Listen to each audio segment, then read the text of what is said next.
Anda menyaksikan Kompas Bisnis, Saudara, bersama saya Yan Rahman. Kompas Bisnis awal pekan ini membahas soal yang ada di belakang saya ini. Banjir landa Sumatera, sederet saham berguguran. Mengapa demikian, Saudara? Karena banjir dan longsor yang menghantam 3 provinsi, yakni Aceh, Sumatera Utara, dan juga Sumatera Barat menimbulkan korban dan juga kerugian secara ekonomi. Bukan hanya melumpuhkan aktivitas warga, bencana ini juga menjadi lampu kuning bagi para investor pasar modal.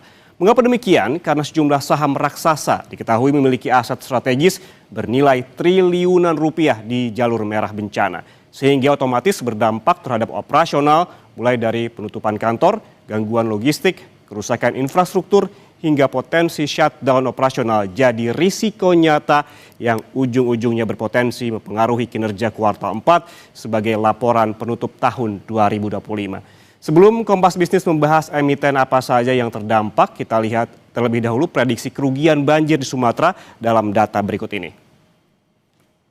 Nah, ini dia, Saudara. Ini pada 30 November lalu ada Selios yang merilis dampak bencana banjir terhadap ekonomi regional dan juga nasional.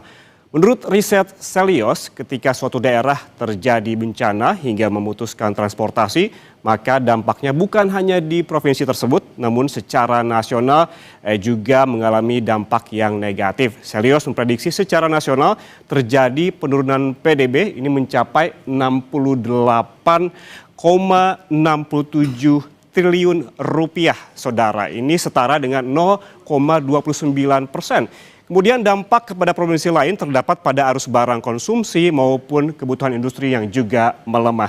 Sementara itu, Saudara, Kepala Ekonom Bank Mandiri, Andri Asmoro, saat Economic Outlook Q4 ini memperkirakan kerugian ekonomi dari bencana banjir di Sumatera ini mencapai 32,6 triliun rupiah. Ini Andri bilang bencana ini akan menekan pertumbuhan ekonomi nasional karena kontribusi 3 provinsi tersebut mencapai 7,8%. Dan Saudara, selain itu bencana yang terjadi di 3 provinsi ini berpotensi memangkas pertumbuhan ekonomi sebesar 0,08 hingga 0,12%. Nah, kemudian di sisi lain, Saudara, ada juga ini dari Ketua Komisi 8 DPR RI, Marwan Dasopang, yang meyakini bahwa kerugian material banjir dan juga longsor yang terjadi di berbagai titik di Pulau Sumatera di atas 200 triliun rupiah. Dan kita lihat data berikutnya untuk mengetahui apa tepatnya pernyataan Marwan Dasopang. Kita lihat. Nah, ini dia, Saudara, Ketua Komisi 8 DPR Marwan Dasopang bilang ini sekarang sebetulnya kerugian kita berapa? Saya meyakini di atas 200 triliun rupiah. Meski demikian, Saudara, Marwan tidak merinci dasar perhitungan angka tersebut. Menurutnya, bencana ini merupakan konsekuensi dari kebijakan pemerintah yang memberikan legalisasi pemanfaatan hutan kepada korporasi selama bertahun-tahun. Marwan juga menegaskan sejak awal Komisi 8 mengusulkan agar banjir di Sumatera ditetapkan sebagai darurat nasional agar penanganan dapat dikoordinasikan lebih efektif dan juga melibatkan berbagai pihak. Saudara, jika tadi data Selios memprediksi kerugian secara nasional akibat bencana ini mencapai 68 triliun rupiah, lalu berapa rincian kerugian di 3 provinsi? Kita lihat ke data selanjutnya. Nah, ini dia ada prediksi kerugian akibat banjir di 3 provinsi. Hitung-hitungan Selios secara regional, kerugian Provinsi Aceh ini sebesar 2,04 triliun rupiah atau menyusut 0,88%. Sementara di Sumatera Utara, Saudara, ini 2,07 triliun rupiah dan kerugian di Sumatera Barat 2,01 triliun rupiah. Dan total kerugian di 3 provinsi tersebut ini mencapai 6,12 triliun rupiah. Seperti topik Kompas Bisnis hari ini, saham apa saja yang berguguran setelah bencana terjadi di Sumatera? Kita lihat. Nah, ini dia, Saudara. Berikut ini adalah sektor dan juga emiten-emiten yang operasional dan kinerjanya terdampak banjir. Yang pertama kita lihat ada sektor infrastruktur, di mana di sini ada JSMR. Ya, berikut ini saya tunjukkan untuk Anda. Ini alias Jasa Marga yang selama sepekan terkoreksi 0,87%. JSMR ini memegang peran vital sebagai operator ruas tol Medan, Kuala Namu, Tebing Tinggi yang menjadi tulang punggung konektivitas Sumatera Utara. Dan selain itu, tol Trans Sumatera juga terdampak. Hal ini membuat akses terhadap pendapatan perusahaan ini akan terus tergerus.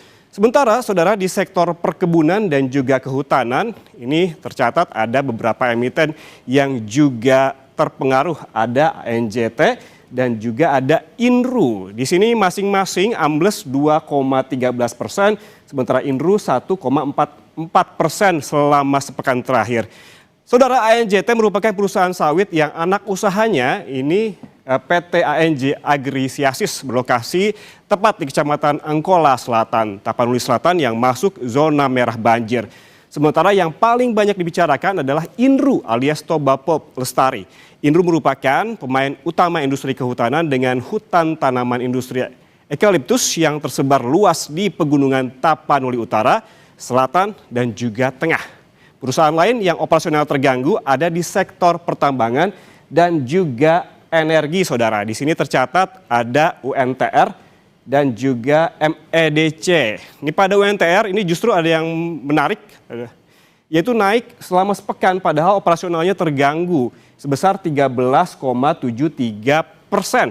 Di wilayah Tapanuli Selatan, UNTR mengoperasikan salah satu tambang emas terbesar di Indonesia melalui anak usaha PT Agincourt Resources. Sedangkan MEDC, saudara, ini turun 0,75% selama sepekan dan ini memegang kendali atas Blok A yang merupakan proyek eksplorasi dan produksi migas darat yang berlokasi di Aceh Timur. Saudara, banjir yang melanda 3 provinsi di Sumatera ini berpotensi mengganggu pasokan komoditas dalam negeri dan juga memicu lonjakan inflasi. Seberapa besar hal ini akan menekan IHSG di akhir tahun? Seusai jeda, Kompas Bisnis akan membahasnya untuk Anda.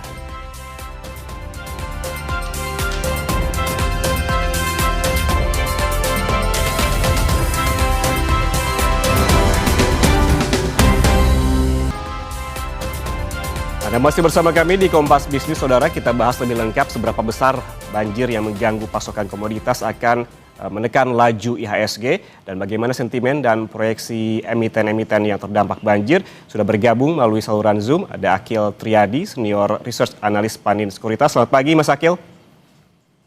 Halo, selamat pagi, Mas Tian. Mas Akil, ini sebelumnya meski sempat rally all time high beberapa kali pada Jumat pekan lalu, IHSG ini ditutup melemah dibandingkan sehari sebelumnya ataupun hari Kamis. Analisis Anda, seberapa besar sih bencana yang terjadi di Sumatera ini menekan laju IHSG? Ya, mungkin sebelumnya kami mengucapkan dulu ya, turut berduka atas bencana banjir yang terjadi di Sumatera, khususnya di 3 provinsi. Semoga diberikan kekuatan ya dan juga ketabahan. Namun kalau kita bahas terkait dampak kepada IHSG-nya, ini tentu akan sedikit berdampak kepada IHSG. Kenapa? Karena dengan adanya bencana biasanya di suatu negara, apalagi bencananya juga cukup besar, ini bisa mengakibatkan adanya keluar dana ya dari para investor, baik itu yang di lokal maupun itu yang di luar negeri. Nah, jadi itu yang bisa kita gambarkan bahwa ketika adanya bencana itu akan adanya outflow. Walaupun kami melihat dampaknya sebesar apa sih dengan bencana di Sumatera ini, kami melihat dampaknya mungkin akan cukup minim ketika daripada pemangku kebijakan terutama di pemerintah ini bisa mengatasi bencana dengan cepat dan juga bisa memulihkan keadaan di Sumatera. Nah, kalau itu bisa dilakukan oleh pemerintah secara cepat, ini dampaknya kami melihat juga akan cukup minim ya untuk kepada perekonomian. Karena kan dari pertumbuhan GDP sendiri kan ada target dari pemerintah sendiri di atas 5% itu akan yang dituju ya oleh pemerintah. Dan kalau adanya bencana ini kan beberapa sektor, beberapa industri itu juga akan terdampak. Kalau di banjir sendiri, beberapa sektornya kayak misalkan infrastruktur, terus juga kita lihat maskapai juga terdampak. Bahkan perbankan pun, terutama di perbankan daerah, ini juga akan terdampak ya dari adanya suatu bencana besar. Jadi kami melihat sih tentu pasti akan ada dampaknya. Walaupun kita harus menghitung dulu seberapa besar dampaknya, dan kalau kita melihat secara garis besar saja pertumbuhan GDP kontribusi di GDP dari Sumatera itu sekitar 22% terhadap total GDP di Indonesia. Itu kan baru semua Sumatera gitu ya, tidak khusus kepada daerah yang terdampak seperti Aceh, Sumatera Utara, dan juga Sumatera Barat. Nah, kalau kita melihat sih dampaknya memang sekitar 0,05% atau bahkan sampai 0,10% untuk dampak kepada GDP kita. Namun kalau kita melihat secara overall gitu ya, potensi ataupun juga porsi yang paling besar itu masih berada di Pulau Jawa. Jadi kami melihat dari Sumatera sendiri yang kontribusinya 22% kepada GDP kita, tentu akan terdampak walaupun dampaknya cukup minim ya. Cuman tergantung ya nanti apakah dari pemerintah ini cepat untuk mengatasinya. Kalau lambat dan bisa hari-hari bahkan sampai berbulan-bulan, ya ini kita juga akan kembali menghitung dampaknya, karena kan nanti semakin susah tuh akses roda perekonomian juga di Sumatera. Jadi untuk dari arus barang masuk dan keluarnya itu akan jadi susah, terus juga roda perekonomian tidak jalan, itu juga akan semakin parah tuh nantinya kalau dari penanganan bencananya tidak begitu baik dan tidak begitu cepat.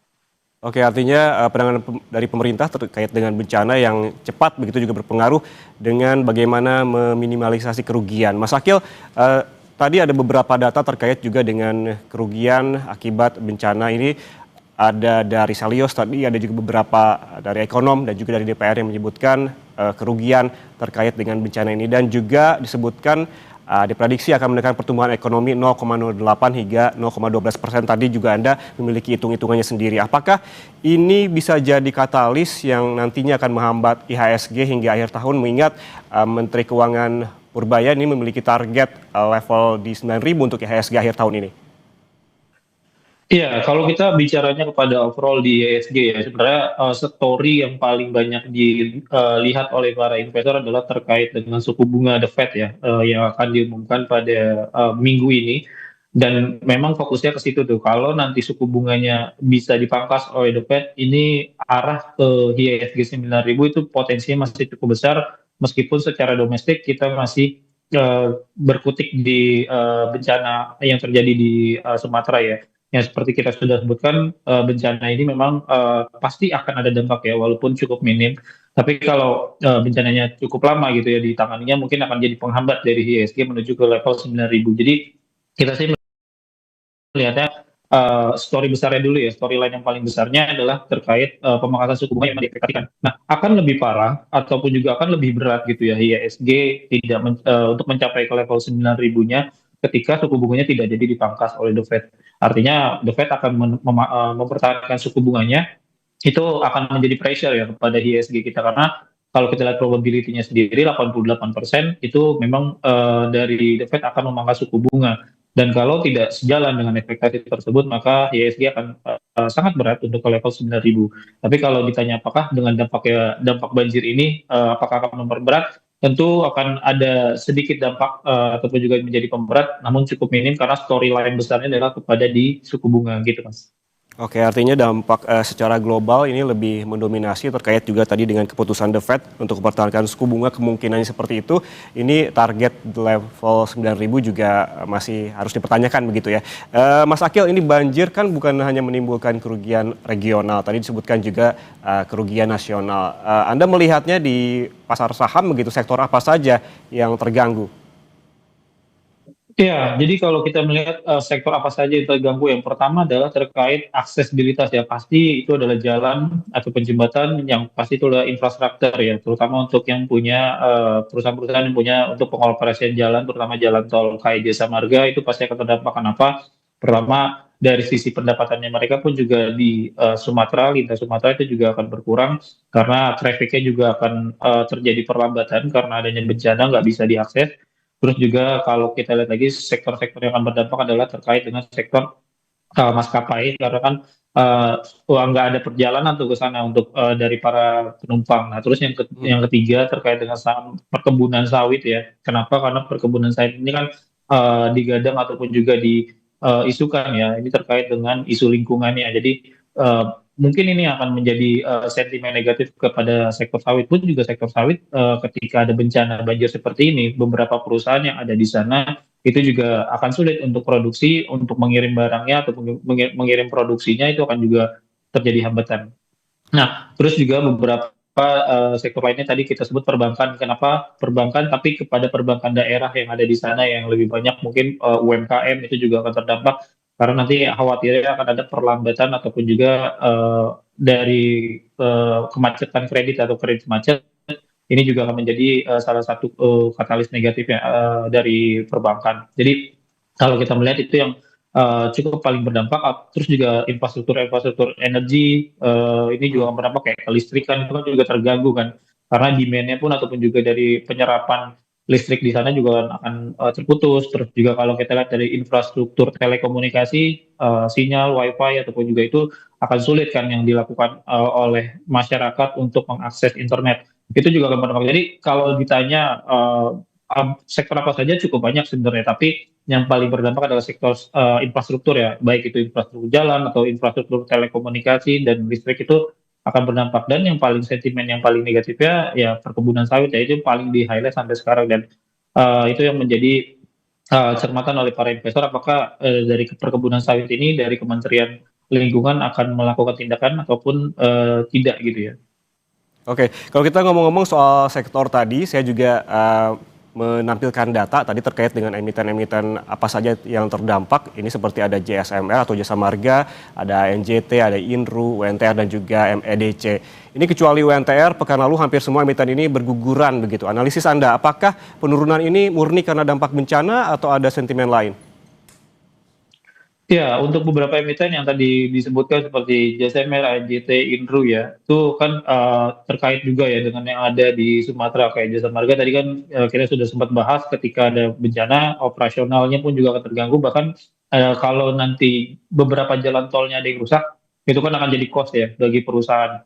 Terus dari perkebunan sawit kayak Inru, ANJT kan itu juga akan berdampak tuh, apalagi mereka juga lokasinya berada di sana, untuk produksinya kan susah. Nah, kalau untuk UNTR sendiri kami melihat memang agak cukup berbeda ya dengan penurunan saham, beberapa saham tadi yang disebutkan.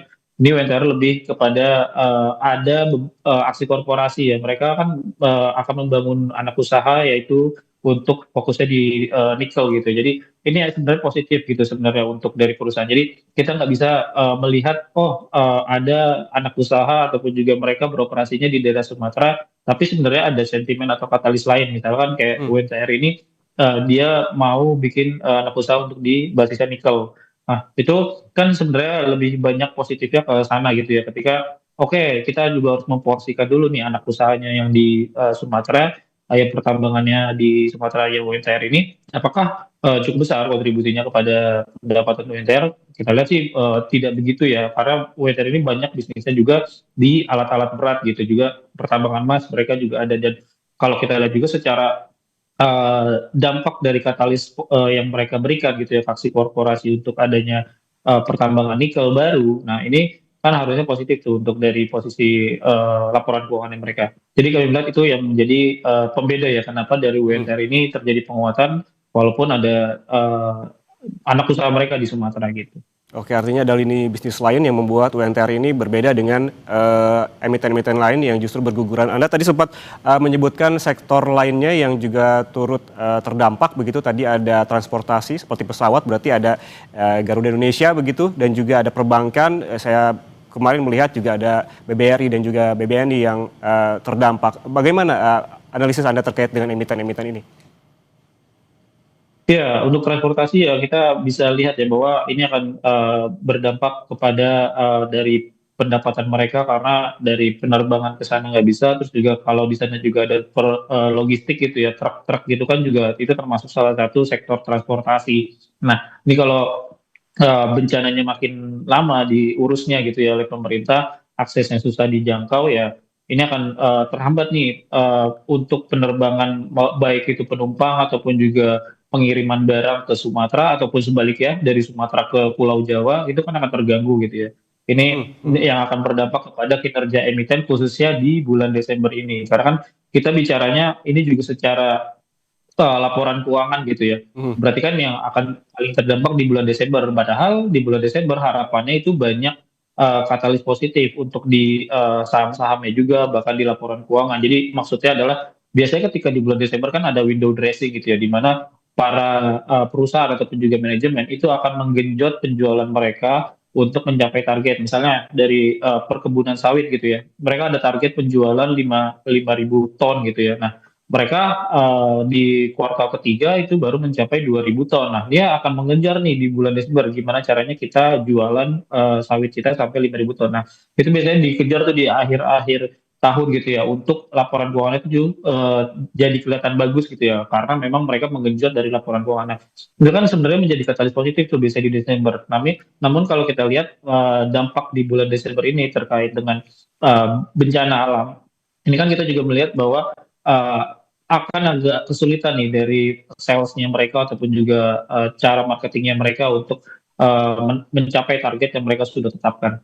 Itu yang akan terdampak oleh perusahaan-perusahaan yang berbasis kalkulasi, bahkan juga perusahaan logistik gitu ya, itu akan terdampak. Nah, kalau di perbankan sendiri tadi kita sudah sebutkan bahwa khawatir terjadinya kredit macet gitu ya dari UMKM, khususnya kalau kita bicara UMKM sendiri kan lebih banyaknya besarnya di Bank BRI gitu ya, karena mereka fokusnya adalah untuk kredit UMKM. Nah, kalau dari apa namanya bencana ini bisa mengakibatkan dari UMKM ini bisnisnya mati gitu ya, ataupun juga tidak bisa berjalan lagi. Ini kan uh, kreditnya akan susah nih dibayarkan oleh pengusaha ataupun juga UMKM-nya. Nah, ini akan berdampak kepada NPL mereka, dan kita sih melihatnya dan pun juga Oke. harapannya ini tidak begitu panjang ya dari bencana ya banjir yang terjadi di Sumatera, sehingga pemulihan pun bisa lebih cepat dilakukan oleh pemerintah, dan ekonomi kita juga tidak akan begitu terganggu dengan adanya bencana. Itu Mas Ian. Oke, berarti intinya Mas Akil di pemulihan bencana ini juga mempengaruhi bagaimana kinerja emiten tadi yang memang operasionalnya terganggu.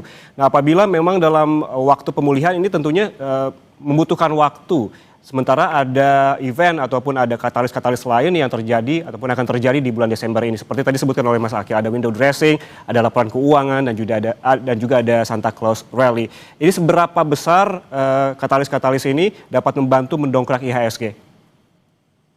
Ya, kalau kita lihat secara historikal ya, kalau kita tarik bahkan dari 20 tahun terakhir ya, di bulan Desember itu biasanya window dressing hampir pasti terjadi gitu ya. Jadi kalau kita lihat 20 tahun terakhir, jadi di bulan Desember 20 kali, itu 3 kali aja ya, itu terjadi apa ya, gagal dari Santa Claus Rally-nya, karena mungkin itu waktu terjadi 2021 itu pas lagi COVID, saya lupa ya 2021 atau 2022 itu karena adanya COVID. Jadi biasanya ketika ada event-event yang tidak diduga gitu ya. Jadi itu yang membuat Santa Claus Rally tidak terjadi di bulan Desember. Nah, kalau kita lihat kan itu perbandingannya kecil sekali ya. Dari 20 tahun hanya 3 tahun saja Santa Claus Rally tidak terjadi. Nah, kami melihat di bulan Desember ini potensi bisa terjadi ya di 2025. Kenapa? Karena sebenarnya katalisnya secara global, secara besarnya storyline-nya juga masih bagus. Dari suku bunga itu menjadi cermatan. Kalau dipangkas, ini kita sih harapannya bisa menjaga ekspektasi pemangkasan suku bunga di tahun depan. Karena ini akan impact banget ya Mas ya, ketika Hmm. dari The Fed ini tidak memangkas suku bunga di bulan Desember ini, itu akan berubah tuh ekspektasi 2026 yang kita ekspektasinya ada 2 kali lagi di tahun 2026 pemangkasan. Kalau dipertahankan suku bunga di Desember ini, nah itu akan bisa berubah tuh di bulan ataupun juga di tahun 2026. Nah, itu yang menjadi storyline itu. Kedua, dari stimulus-stimulus yang dilakukan oleh Pak Purbaya ini kan juga harusnya juga mendorong dari perekonomian kita. Harapannya ketika Pak Purbaya ini ngeluarin stimulus ke perbankan, ini kan ekonominya biar muter gitu ya, bahasa gampangnya gitu. Nah, ketika ekonominya muter, harapannya dari GDP kita juga bisa tumbuh sesuai dengan target mereka di atas 5%. Dan kalau kita melihat sih itu possible dengan yang sudah dilakukan oleh dari Menteri Keuangan, mereka menggelontorkan dana supaya ekonominya ataupun juga daya belinya juga perlahan membaik. Cuman kan kalau kita lihat ini yang akan menjadi apa ya namanya keyakinan dari para investor kepada apa yang dilakukan oleh Menteri Pak Purbaya ketika GDP-nya ini sesuai dengan target mereka, terus juga ada perbaikan dari daya beli masyarakat, ini juga akan menjadi salah satu katalis apakah nantinya Hmm. si Pak Purba ini bisa gitu ya dipercaya dengan apa statement-statement beliau yang memang cukup pro kepada growth ya. Jadi Oke. kami melihat ini akan menjadi sentimen positif sebenarnya untuk ISG kita sampai di akhir tahun 2025. Oke, artinya masih banyak sentimen positif dan berpotensi IHSG juga masih bisa naik, juga masih bisa terjadi begitu tadi seperti yang disebutkan oleh Mas Akil.